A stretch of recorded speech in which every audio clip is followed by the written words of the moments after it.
Hello, everybody. Welcome back to In My Feels. We are continuing this lovely roundtable series that we've been doing with a number of people within K-pop.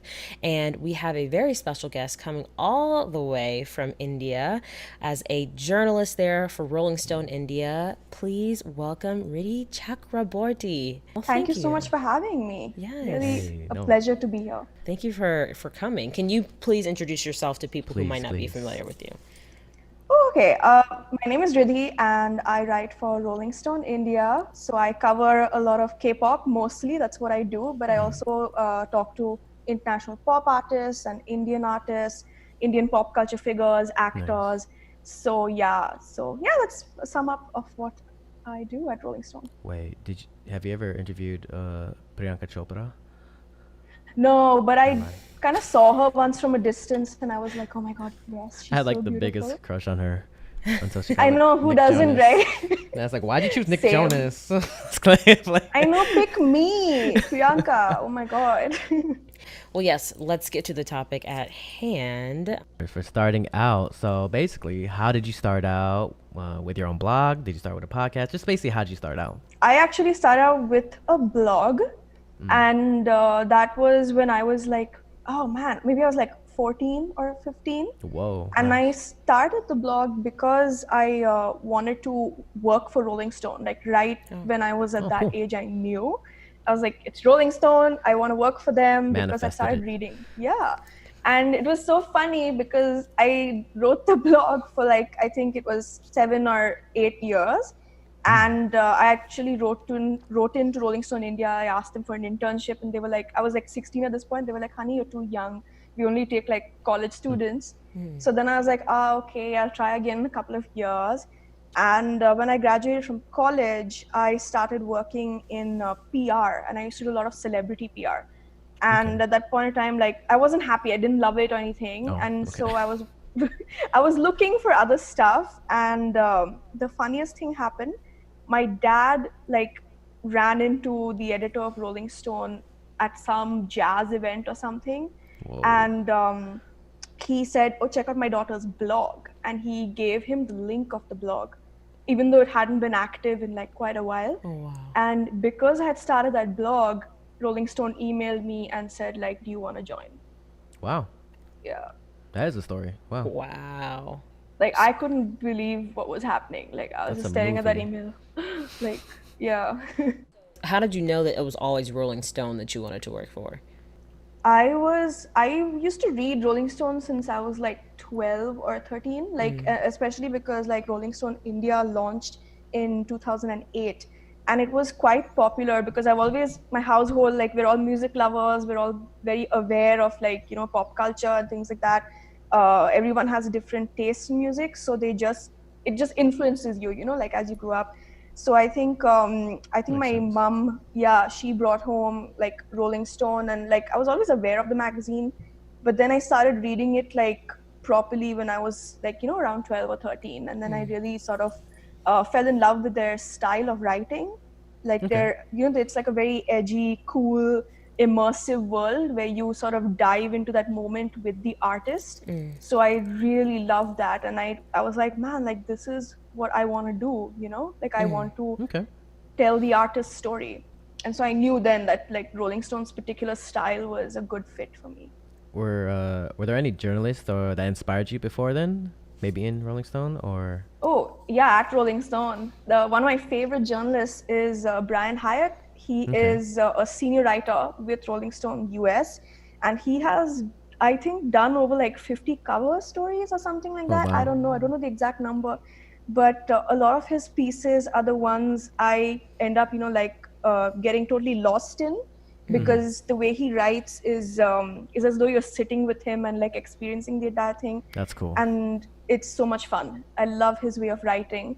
He did this amazing interview with Paris Jackson in 2015 or no, yeah, 2016 or something like that, and it was like a cover piece for Rolling Stone. Like you can totally find it. And I'll never forget like what a roller coaster ride that interview was. Even Oh though like wow. I was reading it after joining Rolling Stone, I was just like this is why I work here. Oh, that's dope. You definitely see your passion. Oh, absolutely. Like I just like that's one of the writers who's really inspired like my way of writing as well. So yeah, but like even in our Indian team, there's an incredible writer, senior writer called Anurag Tagat, and he has been like my mentor.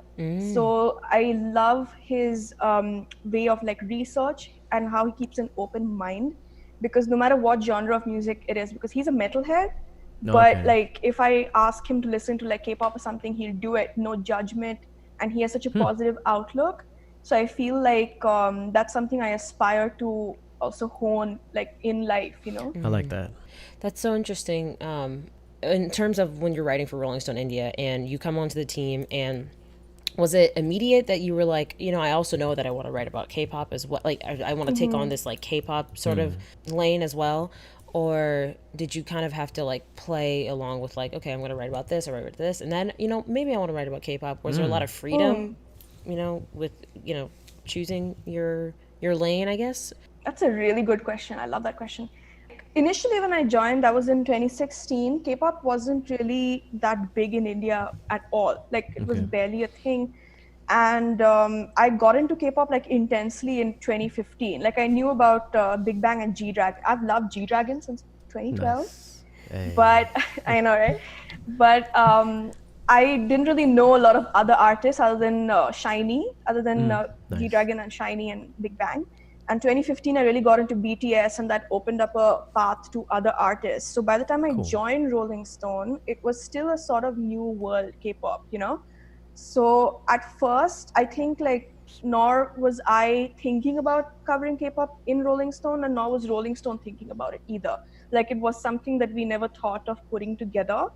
And it was only like towards the end of the year and early 2017 where I was like, okay, like maybe I can try, you know, because I really love K-pop and I want to write about it. And my team is pretty amazing. My bosses are fantastic. They never will say, no, you can't write about that, you know. They're okay. very open. I think Open, that's yeah. a great thing, yeah, about Rolling Stone. Like everyone's very open to like brainstorming ideas, and we'll be like, okay, try it and see if it works. Like what is the audience's reaction? Like there's no harm in giving things a shot. So they told me like, you know, why don't you do like a listicle style piece or something and see what happens? You know, listicle style is like 10 artists you need to know, you know, that sort of piece. So I was so nervous, and I did that piece and I put it out, and it did like okay online. And then I thought like maybe I should talk to an artist. So I thought like who is, because India is a little bit difficult to break into, right? Like I mean there needs to be an artist, like Indian audiences will be interested in, I think, more of something like R&B or hip hop rather than K-pop, especially at that point of time. Yeah. So I was like, who is like a good blend of the two things? So I figured it was Dean. Dean was Nice. yeah, perfect for this I got market, chills. right? And he was like, he is one of my all-time favorite artists, right? So Yeah. I was like, okay, I need to talk to this man. And I reached out and he said yes, which was like, I almost fainted. But Nice.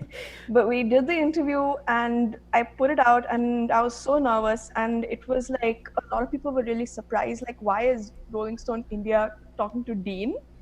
But True. people were like, right, like it's like such a weird, like you don't put the two together. But we got some good reactions, not only from fans but also from audiences who didn't know anything about Korean music. Oh, interesting. Yeah. And they were like, oh, okay, so I never thought this was a thing, like that there was like Korean music, there was more to it other than Gangnam Style. Yeah. Yeah, so then like my boss was like, let's focus on more interviews, see if you can get more, you know. It wasn't really like a serious like, oh, let's hunt. And then I was like, okay, so I'm gonna go for Big Fish, I'm gonna go for BTS. Oof. So I was like, I'm gonna try real hard. And I started like hunting for months. Like it took like 3 or 4 months, or even I think it was 6 months, until I even got a contact with their PR team. Oh my lord. And oh man, it's like crazy. And this was still 2017. They weren't even like the titans they are now. Yeah. So it was crazy, but and they accepted the request, which like had me like shaking. And once we did that interview, like I spoke to RM, and when we released that, the it was a total surprise, I think, to everybody involved, like to Big Hit, to us, to bet, the yeah. audience. Our website totally crashed because Oh of the traffic. snap! Yeah. Armies were that strong Army, back Whoa. then too. so strong, and Surprise. it was Indian army. It wasn't like Oh, that's traffic from the crazy. US, or it wasn't traffic from Korea. It was Indian, all of it. It crashed our website. We kept having our IT team try to fix it, and it kept crashing again. Like no matter how much we increased the like bandwidth of the website, Oh my it would god. still crash. For like 2 days we kept seeing this. So then we were like, yeah, we need to cover K-pop as a like For full-time sure. thing. Yeah, Right. yeah, yeah. That's nice. Wow. Dang. Went for the big fish and it paid off. Oh, you know, right? I did not ever dream that, first of all, that they would say yes, or that it would get that kind of reaction And in that my was country. Yeah, 2017, right? 2017. Mm. What I think is interesting, and I guess a lot of people have referred to this in K-pop, is like I think it's KBS's Exciting India series that they did with Oh man, Suho, Minho. but mostly SM artists and Infinite. Yeah. Right. Like since then, like things have like skyrocketed in India, and I believe you wrote an article once that was talking about like there are a lot of Indian K-pop fans that are out there and that just really would love to have the groups come through. But I think you wrote an article where you were talking about pretty much like the pros and cons. Like yes, there are so many fans, but there's another reason behind why it's a little complicated to come because of the currencies and Yes. how that kind of matches up. Like the K-pop labels themselves would probably go in for a loss if they did come because of the currencies and how it matches up. If I'm remembering that correctly. Yeah. I Okay. did a piece about, I think it was called the problem with K-pop live shows in India. And this was like after the Card concert when they had come, and it did not do as well as I was expecting it to do. So that's why like I felt like I had to write about it, because I think India is a very complex market Interesting. that for any artist to get into Wow. because of our currency, like you said.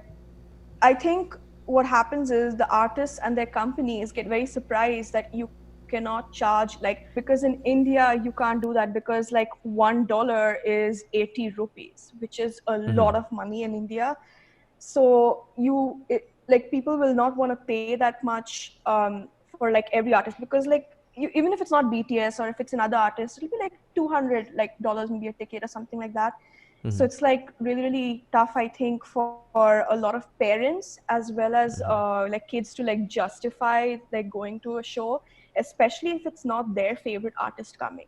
Like if suppose it's not BTS coming, but it's somebody else, I don't know if like Army would like be like, I don't know if I have that much money. I'd rather save my money for BTS, right? Because it's like that kind of situation. Wow. Also, like concert culture in India itself is a very like new concept to the general public, because it's just now becoming like something that a lot of the mainstream public do. But like for several years it was only like this, like concerts and stuff weren't for everybody, because everyone was like, it's too fancy, or like it's like international artists aren't our thing. But over time, like concert culture has increased, and as the audience increases, the price will go down, because they'll be able to like spread out the cost and Okay. make money. Yeah. Right. But if it is like an artist who is maybe not someone with a very big fan following in the country, Yeah. chances are the tickets will be more pricey, because there'll be fewer Wow. fans. And that automatically is like this thing that will lead to fans not being able to rather spend that much money, because also the K-pop fans are very young. I Yeah. mean, there's only a couple of us, right, who are like in our 20s or older, who have jobs. And even then, like I couldn't fly to Delhi to see Card at that point in time, because I was in Mumbai, and it's really expensive to like fly to another city. And Oh, word. Wow. India is massive. Yeah. Right. So like you can't be like, oh, they're coming to India, so it does not necessarily mean all the fans will be able to attend that show, because travel, boarding, like lodging, all of that. And parents also, if the kids are young, they'll be like, oh, we don't want you traveling to another city for a concert. Like, are you crazy? Like, what are you talking about? It's a very desi parent thing. Like, they'll be like, they won't even let us have sleepovers. So I don't think it's like something that Damn. flying to another city for a concert is like something that a parent will be like, are you nuts or something? Like, Nah, yeah, and yeah. I think, like you mentioned, there won't be a lot of loss to the artist, but they and the company. It'll be a loss for the sponsors who Oh, I pay see. for the artist to come in, because we saw this like with Justin Bieber, who came to India in 2016. The company that brought him, they were like, we were prepared for this loss, because even though he sold out, it was 65,000 people sold out the show. Yeah. They didn't recover the cost of the concert even after Oh, that, wow. because they had Wow. to bring down the cost of the ticket. So Justin Bieber was definitely paid his artist fee, right? All of Yeah. that was taken care of. So artists will not be suffering, but it'll be the sponsors who have brought the artist down and paid for So it's like a risk. the venue, ground costs and everything. They will have to, they'll have to like make a sacrifice. So with that, all that in mind, the Eric Nam, what he did with Rolling Stone India, I believe he did like a couple of like reactions to Indian Yeah. artists. Were you behind like the production of that as well? Yes, I produced Okay. Oh, that. nice. Okay, and he was not in India at the time. He was in. No. Okay. Oh, so it was remotely. It was remotely. So most of the videos you see are all like with the K-pop stars are remotely filmed. I was only with 80s in the like 80s try Indian snacks video. Like that was the only time I was with them when they Okay. filmed something. But otherwise, all the videos you see are filmed by the artists and sent in to us, and my team and I edited. Okay. Okay. Wow. So so with that all that in mind, you know, with the possibility of maybe these acts possibly never being able to come in, knowing that they might Wow. come in at a loss, or obviously the promoter comes in at a loss. How do you pitch? You know, is it just basically like, let's engage your Indian fans? Like, although they may never see you, like this is one of the ways you can engage them directly Yeah. through this Rolling Stone India outlet, I guess. Is that kind of how you try to, you know, when you are pitching to those different artists? That's a big part of it. That's Okay. like, I think for me as well personally, like I don't know if I'll ever see these artists, right? Unless like I go to Seoul or something, or if I travel to another country like I did to see both G-Drag and BTS and GOT7. Like I had to travel to other countries to see them. So, and not a lot of fans like won't have that privilege like ever in their lives. So like that's what I try to explain to the teams behind the artists, where I'll be like, you know, like please understand that, you know, you're not looking at India as a market to come and tour in, but you still have fans here who Yeah. will probably never get to experience what the US fans experienced and the European fans experience, or even Japanese fans, you know. So like they'll never see like GD up in front of them. Like that's never gonna happen. So I was That's like, sad. at least it's really sad. Like I think about it, and like, meaning that's another reason why I do what I do, because I'm like, maybe there's a way to bridge artists and their fans in some way, because I feel the artists also want it. You know, they really do. Like they care. So they want to also like maybe speak to their fans, create some content. So that's like a big way of like convincing the team, the PR teams and the labels that, you know, like, okay, you can't come here, but like just think about maybe doing a video or doing an interview with Rolling Stone India, because we can be your window into this like market and Yeah, this world. exactly. That's interesting. I always thought about like when you're pitching yourself, like I thought it was like always going in with like the story in mind, like the angle that you wanted to go with. But like, and I'm sure it's like different for each artist, but it's just interesting. Like you always like, it's also reminding them of that fact as well, which is important. Yeah, you Yeah. definitely like they'll ask you like, okay, like what kind of story do you want to do? Usually they'll ask for like examples of stuff you've written before. So then like I just send like, you know, like what I'm planning for that particular artist, like I'll send examples of that. Like if I did an interview with Gray, which was really in depth, which really surprised the hell out of AOMG. They were like, oh, we weren't expecting this result, you know? So then like now we have that. So I was like, let's say if I want to speak to Jay Park, I'll be like, oh, you remember what I did with Gray, right? Like I want to do something similar. So in that Interesting. sense, they're like, okay. So they'll be more willing to, maybe once they understand like the format, Right. they'll be more willing to like give you the artist's time. And usually they will ask for examples. Like if I have like the reaction series, they'll be like, okay, who else has been on it? Can you send us like a link so Yeah. we can check it out and stuff? It's pretty standard. Like they'll just Yeah. like do their research, I guess. How many people have you actually interviewed, if you were to estimate? Oh, Like estimate number, like off the top of estimate your number is so difficult because I don't know, like head. I'm trying to think. Like I've been doing this it's almost 5 years at Rolling Stone. Then I was on and off doing me see. internships. 300. Yeah, I was gonna say 300, maybe Whoa. 400. Yeah. Wow. Okay, so with those 300 to 400, like, how much research do you like do before interviewing that artist? Because it looks like you have to do a lot, especially maybe if you're not known. But obviously, you get to know them by researching them. But Yeah. how much do you put into that? Really depends on the situation, I would say, because like something that happens a lot if I'm at a music festival and you have like a press junket sort of like thing happening, right, where they'll call all the press in at some particular point and they'll be like, okay, so like this artist that you want to speak to is busy, why don't you talk to this guy? And I'm like, I don't know who this is, I have no idea who this is. Exactly. And like literally this happened where there was this producer who I had never heard of, and they told me like, can you just speak to him because there's no one talking to him, he's just sitting there awkwardly, so just do a quick interview. So my cameraman and I were like, shit, what do we do? I had no idea who he was. And I'm like, okay, so I used my phone, there was barely any network, and I Googled this guy like literally while walking to where he was sitting. Wow. And then I saw a picture of him with like what looked like his daughter.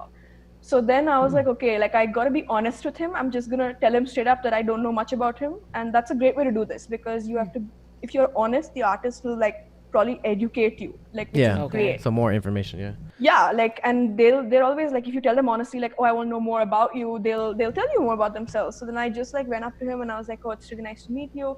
You know, like, this is the first time I'm actually coming across your music. This is the first time I'm seeing you. And then I was like, is this your first time in India? And he was like, no, it's my second time. Then we started chatting. And then I was like, oh, so, you know, I saw a picture, like, is that your daughter?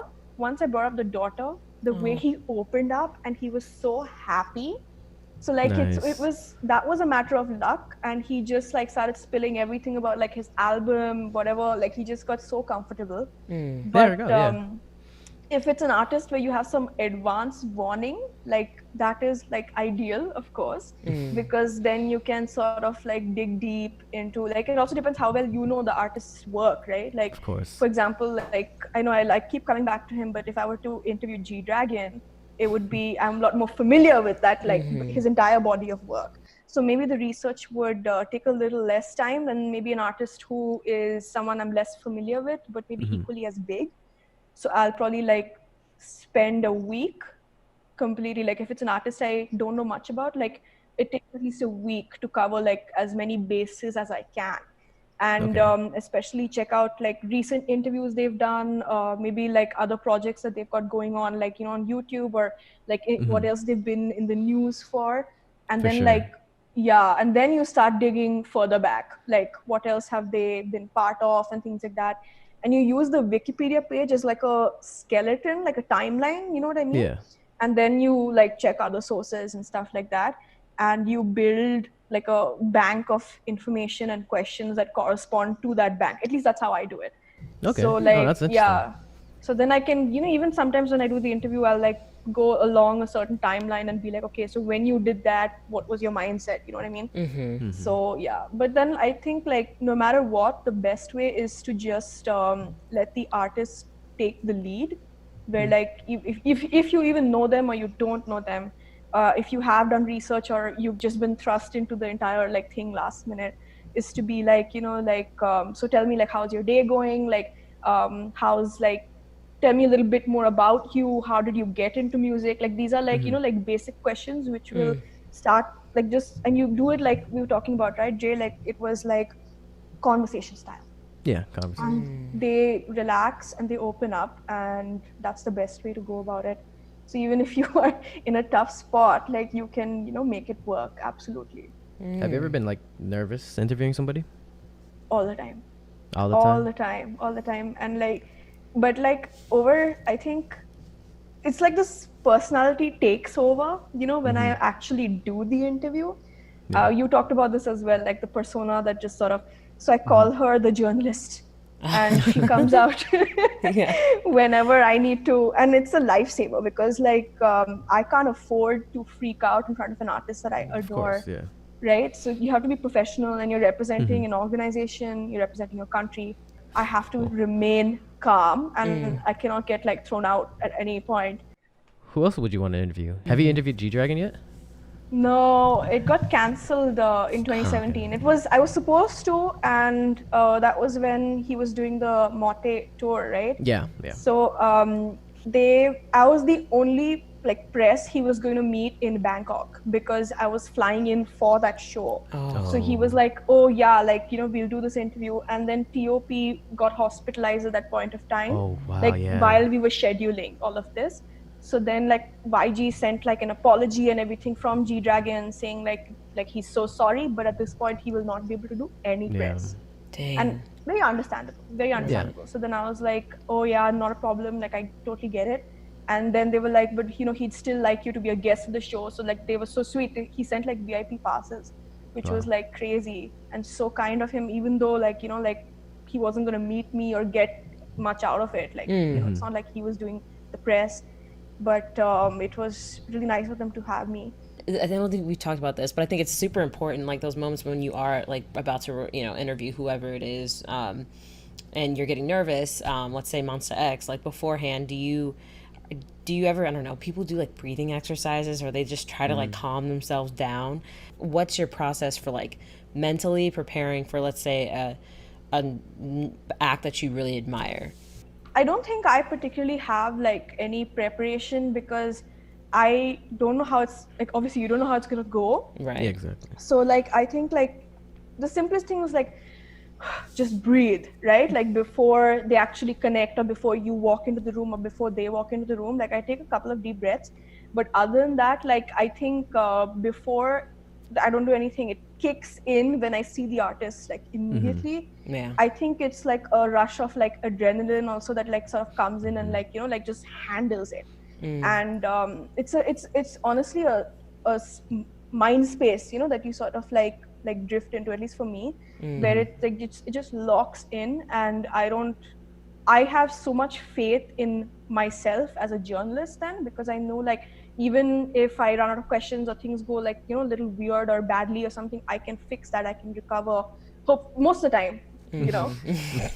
Yeah, I think it's just by watching a lot of journalists over the many years, by watching my team, how they handle things. I think my editors, especially, if like something goes wrong, it's like a learning process, and it just then starts happening. Like you absorb all of that, and like you know how to handle disasters and how not to lose your cool and things like that. So but I feel like maybe other journalists would agree, like it's just something that you know you're born for.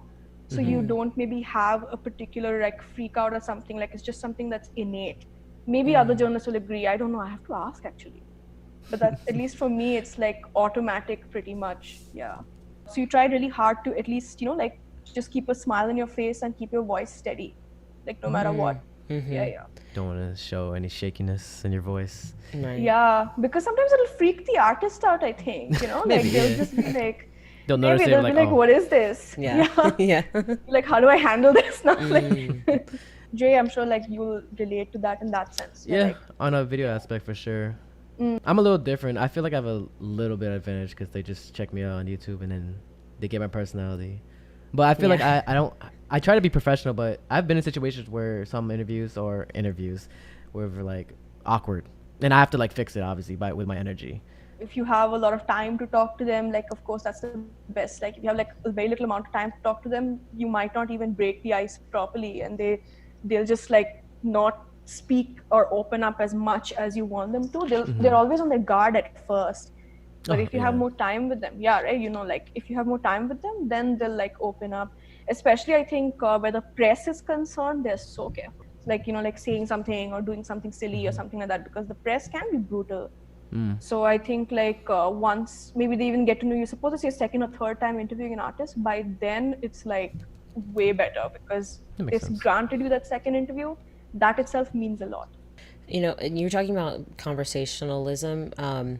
I know that in K-pop, at least, I guess we all kind of know that a lot of the labels like to have the questions given to them in advance for a variety of reasons.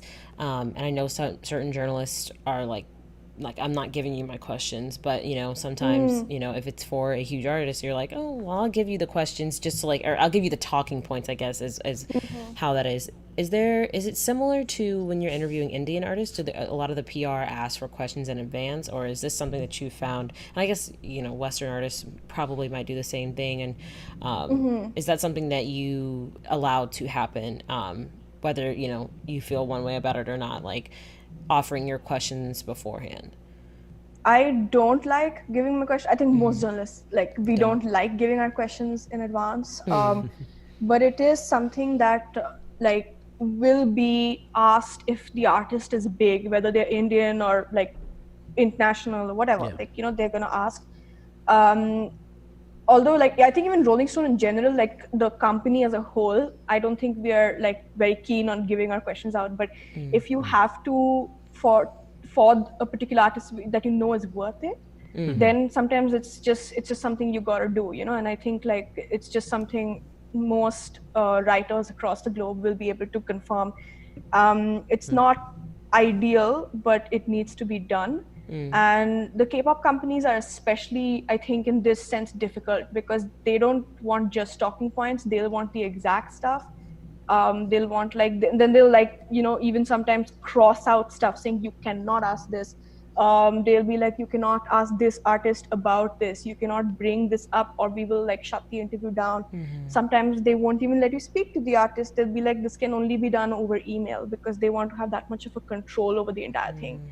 That's the most annoying. That is so annoying, because then I just because you need to see how the artist is reacting to something, and I think that's a big part of why that doesn't happen, where they don't give you a call or a video. Because if I ask a certain question and I see how the artist is reacting, I can write about that too. Even if they don't say anything, I can say oh, he or she looked uncomfortable. You know what I mean? So I guess they're afraid of that too. So they don't want to have, it's minimal contact with the press, especially where K-pop stars are concerned. Indian artists, I would say we have, as Rolling Stone India, we have a bit of a advantage, because they trust us a lot more than they would any other Indian publication. So our questions are because we also get more time with the artist, we'll get exclusives, because we are the leading music publication in the country. There's nobody who can compare. So, but yeah, I mean, it is the name itself, I think there's a certain trust factor that artists have immediately. So that really helps a lot, because they'll actually be okay, if I have 8 hours of interview time, I'd want to give Rolling Stone as much time as possible, which is lovely. And they'll actually want to sit down and talk. They won't just do email or whatever. If it's a bigger celebrity, especially if it's one of the Bollywood stars, or Bollywood producers or whatever, anything connected to Bollywood or YouTube, the massive YouTubers and stuff, there you might hit a couple of hurdles where they'll be they'll be okay, can you send us the questions? Can you send us your topics? What have you planned exactly? And there'll be a very vigilant PR person standing in the corner while you're doing the interview. And I have been that very vigilant PR person as well. So yeah. But it's generally, I think if I was maybe with another publication in India, I don't know how it would be, would there be, I think my friends who are journalists in other publications sometimes don't get treated as well. And it's because they don't maybe trust a lot of other papers as much. But also certain journalists, even if they're freelance, they might get more time and leeway. There is an incredible couple of Indian journalists who have been in the scene for a long time covering music, right? They're at these shows, the artists get to know them over the several years, who are very senior to me, in the Indian music industry. So these guys might even get preference over Rolling Stone, because they just know the industry in and out. I see. So yeah, so that's another thing. Yeah, but it's definitely more difficult with the K-pop company. Right. I've seen a couple of times through tweets about journalists and their relationships with who the interviewee is. And obviously there's a lot of journalists who end up doing these great profiles on, you know, I believe there was one that had a great relationship with like Kobe Bryant when he was still alive, and he was able to write this really great profile on him because they'd built such a rapport with each other over the years, to the point where like Kobe would invite him over for dinner sometimes. And I always wonder, like, you know, being a journalist, like, there always, I guess I've heard that there has to be a line between like becoming a friend with this person that you're covering and, you know, always keeping it professional. Like, is that always, I wonder, I feel like that's one of the biggest goals you could have, or at least I would think, or at least for myself, if I were like a strict journalist, like, is to be able to, you know, build a rapport and relationship with these other, you know, interviewees, that I could be able to tell these amazing profiles on them, and because we're friends and they trust me. But then at the same time, like, it's like, well, you're a journalist, like, you tell, like, if you're friends with that person, you're going to be biased towards whatever they have to say. So what are your thoughts on like maintaining those relationships with, you know, your interviewees? Yeah, like I've seen a lot of people say like, oh, like, you know, if you're friends with an artist, like you shouldn't be interviewing them or whatever. I disagree with that highly. I think it's like also depends on what kind of piece you're writing. I think that's like really, really important. Or what kind of writer you are, because I think like I'm not really a reporter, I'm a features writer. So that gives me a bit of an advantage. It allows me to get closer to the artist, because I'm not like trying to like report on their actions or judge them. I'm telling their story. So it gets a little bit different. I know this and they know this, like on the record versus off the record. So at that time, everything that is happening for the interview is what will go into the story. And our relationship outside of that, like, is not gonna go in, like, unless I say, oh, like, I've known Holland for like a couple of years now. So if I say like, you know, I've known him for a few years, like that's what'll maybe go in about our personal relationship. Like that's it. But whatever we talk about, that is the interview, that is what will go into the piece that the audience finally reads. I do think it definitely, if you have a better relationship with the artist, it also makes for better stories, because like you said, they trust you more. They're more likely to, like, you know, they know what kind of writer you are and how you can handle a certain topic. So maybe they'll be more comfortable, maybe even talking about something, like if I want to put them on the spot, like about, you know, like something that they've done wrong or something that has been controversial or something like that, they might be more willing to talk to a journalist who they're more comfortable with, rather than someone who just come and, like, you know, That like makes sense. confront them. But then I feel like it's so different for every journalist and what you believe in, because there'll be a lot of journalists who'll be like, no, like this is a line that you cannot cross. Like if you're a journalist, you can't be friends with the artist. But I personally don't agree with that. And I think that, but then it also depends on what kind of journalist you are, because something that gets difficult is if you are like, you know, a critic, if you're a music critic and you have to review a friend's album, that is not fun, especially if the album is shite. So then you To be honest. you have to be honest, and that can really like hamper your like friendship. I would say like it won't hamper the content of the right. If you're a good journalist, it won't hamper your review. Like your friendship doesn't automatically mean that the album is fantastic. You know what I mean? And you have to then write about it honestly. But it might hamper your friendship, and maybe some people might fear that, you know, they might be like, okay, like what if I write like something bad about this and my friend gets mad at me, and then that relationship is gone. So then they might be afraid of like writing a negative review. I guess those are like moments where it might get problematic. But it then really depends on like how honest you are as a journalist. Oh yeah, it's like a fine line to walk. It is a fine line. It's difficult because Avoid your friends' album. Yeah. like I've had a bad experience where like it was an Indian artist and the album was terrible, and I said so, and it got published, everything, and then like he just never spoke to me again. So I bet. Wow. it happens. So Right. like I would say that friendship breaking up like really hurt, you know. But like that's what you risk, I guess, if you are a critic, especially. My God. You have social media, right? How important is social media to like you or journalists, do you think, as a voice maybe? Do you think it's really important, just going with today's modern times, or? I would say very, very important, because like you sort of it's a great way to know what's happening with artists within fandoms, what's the general mindset going on, conversations that are super interesting, super enlightening. There's so much, like you see people in the industry talking about on social media, which is so valuable. Fan information that how else will you come across it? Like what fans are thinking and what the questions they want answered. Like there's no other way to find out other than on social media. Or you tell the fans to like email you, but where do you do that? Social media. So it's like the best way to sort of like have a look at what is happening in the scene and stay current and stay informed. Also, like I think to build your own identity on social media is extremely important, because it will give you more of a legitness. So they'll also do their research on who you are and like what kind of work you do. And if you have like a very like minimal social presence, like or whatever, they might be a little more hesitant to like speak to you. Yeah, they might, because they don't know who you are.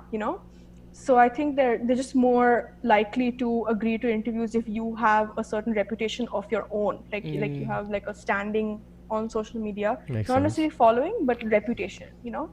Also, like I've gotten so many interviews by just DMing an artist on social media. Like you won't believe, like I'll just slide into the Instagram DMs and be like, hey, do you want to like have a quick conversation? And then they'll be like, yeah. And it's pretty amazing. Yeah. Like you will be surprised who all actually respond. Like it's so important, because sometimes you don't find PR contacts for a lot of artists, like especially like the hip hop and R&B guys in Korea and stuff like that. Yeah, it's really difficult to get a like proper contact. So if you just reach out to them, they'll like respond, and so many like interviews and all have been set up that way. So I think it's Makes so sense. useful. Yeah. Yeah, same thing with me too. That's how we set up with it in my videos. If I know them personally, I just hit them a DM. I'm like, hey, do you want to go on this podcast? Something such and such. Take your shot and it happens. Yeah, basically. Yeah. No harm in asking. I'm trying to remember. I know you like took over the Rolling Stone India Instagram stories, Dre. Was it like, it was like for a day of Kcon, I believe? Was it like just kind of like showing what you were doing throughout the day sort of thing? Basically, yeah, and who I was with and what I've been doing. Yeah, basically. Just a little look into it, because I guess people from India are curious. Yeah. We don't have Kcon, so. Well, do you think a Kcon would be able to, work in India? As you were saying, there's a lot of logistical things that have to go on behind the scenes. But do you think enough fans would really be able to travel, or be able to find a way to travel to wherever it's hosted in India for it to be a success? It's very difficult to say, because it like I mentioned, it really depends on how the tickets and stuff are priced. And but I feel Kcon is a good way, because it will bring in a lot of different fandoms, because it'll be different artists. So that might be a better way to get a bigger crowd, because like even if like if your ultimate artist isn't coming, you might still be like, okay, I get one ticket and I can see like a bunch of them. So maybe that's something that will like encourage more people to attend. But definitely I think it should be tested out in India, like maybe at a smaller scale.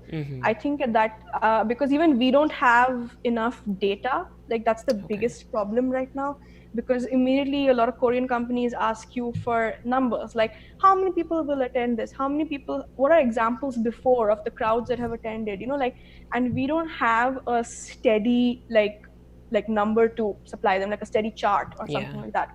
So few gigs, right? So I think like that would be a good way to test the market and see like how many people show up. Like even if you just bring, like it doesn't have to be a like massive group of artists, just bring maybe 4, like just to see what the reaction is and how many people show up. I think it's like a pretty Like a test like run. if it's like a test run. And if you do it in the capital, if you do it in New Delhi, if you do it in Mumbai, which is like entertainment capital, or if you do it in the northeast of India, which is the Kpop Central. Why is that area the Kpop Central? That's a story that's really fascinating, because the northeast of India they're very cool people. And like way back in the early 2000s, late 90s, early 2000s, there was like a disconnect from Bollywood in one state. Even like Bollywood was banned for a bit.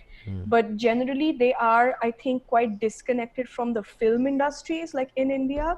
which usually dominate the music scene here. Like Bollywood, like, and like in Tamil Nadu, Tollywood, like they dominate the music scene, film music. And the Northeast sort of distance themselves from that culture. So then for them, like what was the other forms of entertainment they could consume? So like my Northeast friends were telling me, like they would like like pirate and sneak in copies of K dramas, and like they would illegally download K-pop, and that sort of like blew up and influenced the culture over there. So they're actually I think in terms of fashion sense and stuff like that, it's like very similar to Korean culture, So Interesting. like because past 20 years they've grown up consuming that as their majority like of entertainment. So they are they're way ahead of us, like the rest of India, when it comes to being familiar with K-pop and standing artists and things like that. So that's why there's a larger number of fans in that region. And a lot of K-pop artists, if they come here, they'll most likely include the Northeast on their set list. It's Oh, I wow. would say it's a must. If you come to India, like you should do a tour of like maybe one major city and one city in the Northeast of India, because that's a guaranteed audience of at least 2,000, 2,500 people at your show. I think they also said it, like they mentioned it even like the Exciting India thing. Like, yeah, like the northeastern part, it's like very popular there, which is so Yes. interesting. For journalists, I feel like, or anyone that writes has writer's block. Mm. What other unique challenges have you faced with K-pop as a journalist? I think like the biggest thing right now is being a journalist in India, because there is a lot of there is some racism. There is hesitance to engage with India. I have been there's been so many instances where like my peers who are in Western countries will get interviews with the same artists that I've requested interviews from, and I'll not be included at all. Like I'll be told things like, or they don't have time in their schedule. And even though Rolling Stone India's digital footprint will be much larger than certain publications, like they won't set up interviews with us. Like I'll see like there's certain Western publications who have a smaller footprint than we do, and they'll get interviews, but we won't. And it's very much, and sometimes you get told straight up like, oh, we're not really interested in promoting in India right now. So that's like really difficult to hear. There have been so many times where like I've seen where I've reached out to artists for years, they're literally for years, and I've not gotten an interview, like, and been in communication with the company, asked multiple times, and I'm always told they don't have time in their schedule. And I'll see them doing multiple interviews with MTV in that same cycle. Like it's just, I really want to spill the beans on these companies, but I don't want to get blacklisted. So yeah, but then Yeah, don't get it's blacklisted. major companies. So that's very difficult to deal with. Like I have maybe one or two other friends in India who are also making a name now as K-pop journalists, and they are facing the same issues. That's when I knew that it was like an Indian thing, because one of them is like freelance. So she has, when she pitches for like publications outside, they're more likely to give her an interview. If she pitches for an Indian publication, they'll be like, nah. So like there've been nights where I've like literally cried about it, because I'll see all journalists who Whoa. I'm friends with around the world, they are getting interviews with artists that I have not gotten for years. Ignoring India right now is a big mistake, because right now is when the market is, it's going to blow up very, very soon, because India is getting stuff like charts and all of that is like happening, because we don't have like proper charts, like an official India chart. So I think that's another reason why they ignore us, and we only got Spotify like last year. Right, So Oh, right. whoa. yeah, so I think like they would just see India as this like, and this is because I've been to Korea and I've had so many meetings with companies and artists. I've gathered like um, this consensus where everyone has this idea of India as like, the land of Taj Mahal, where people dance to Bollywood and don't really know who we are. And I'm like, oh, I mean, yes, but also, Right. yeah, yes, we are the land of song and dance and the Taj Mahal, but we are also a land that really loves K-pop and wants artists here. Like, there's so much variety. Like, it's a billion people. Like, like, come on. Yeah. I met PLT. It was so funny. Oh, When wow. I was telling them, my brother, like he doesn't know much about K-pop or anything. He is this kind of person who will do deep dives into like SoundCloud and like Spotify's recommended and stuff, and he'll find like really cool artists, you know, like from around the world. And he one day was listening to one of June's songs, and I'm just walking past the room and I'm like, what? And then he's like, do you know this artist? And I was like, how do you know this artist? And then he's like, no, like all my friends in college are listening to like this guy now. What? Yeah, I was like, what are you talking about? I was like, please tell me more about this. And then he's like, yeah, like sometimes, you know, like this will be playing on campus, like when I'm walking past a group of people, and it's the R&B guys who are like on the rise here, and it'll all happen organically through SoundCloud and stuff. And when I was like explaining this to PLT, they were just like mind blown. They were like, yeah, like people listen to us in India. And I was like, yeah, like see, like there's way more of an audience than you think there is. There's way more of an audience than I think there is. Like, I don't know. Going there and having these meetings with these labels and artists is a big way of changing the mindset. I'm very curious to know who the companies are, because that just makes me so angry. That must be so frustrating. It's so frustrating. For 3 years, a company has been just telling me, no, I'm not going to stop bothering them. Like, I want that interview. It will come when the time is most right. Like, it's at that point where, like, I think a lot of us who are in India, like, as journalists, it's, we will fight. When you see how much, like, our peers from outside the country are getting these exclusives and opportunities, it's like we want to make that happen for India as well, but also make it a destination eventually for touring. And that can only happen if there's more media coverage and which spreads out, right? And like educates the rest of the country to make new fans. And a lot of the companies, I think, don't understand that. Like they'll just be like, what's the point of doing this interview if I don't have fans there? And I'm like, but you need to make fans here, so do this interview. Right. So well, I hope that, you know, over time that those particular companies or company will eventually allow you to do like the greatest profile on all of their artists. This is an important question, I feel, for our listeners. So what advice would you give to new journalists that are coming up in like feature journalism? I would say don't give up, because you are going to get a lot of rejections before you get a yes. You will send out 50 emails, 2 will agree to speak to you. So like, don't let that get you down. It's not a reflection of your skills. It's like a lot of the time there are a lot of things you can't control. So I feel like if you keep trying and you keep practicing, you keep building your repertoire, slowly, like, you know, things will happen. So don't like see like this not worked out and then just back out, because that's not how journalism works. You need to try. If you want an answer to a certain question, you need to keep asking for an interview with that artist. There's also some really good advice that I got from a friend of mine who said, like, which is advice that he got from someone, and I will always pass this on, is always just show up. Like if it's like an event, if it's an interview, if it's a podcast like this or whatever it is, start that conversation, you know? Like be there. Like you'll be surprised how many people don't show up to things, or they you know, reject things or whatever. And then like the friends you can make, the contacts you can make, the conversations you can have, like are just priceless. Yeah, so say yes and never give up, and always record your interviews on like 2 devices. Oh my God. That's nice. Yeah, that is a very good bit of advice. For sure. Yeah.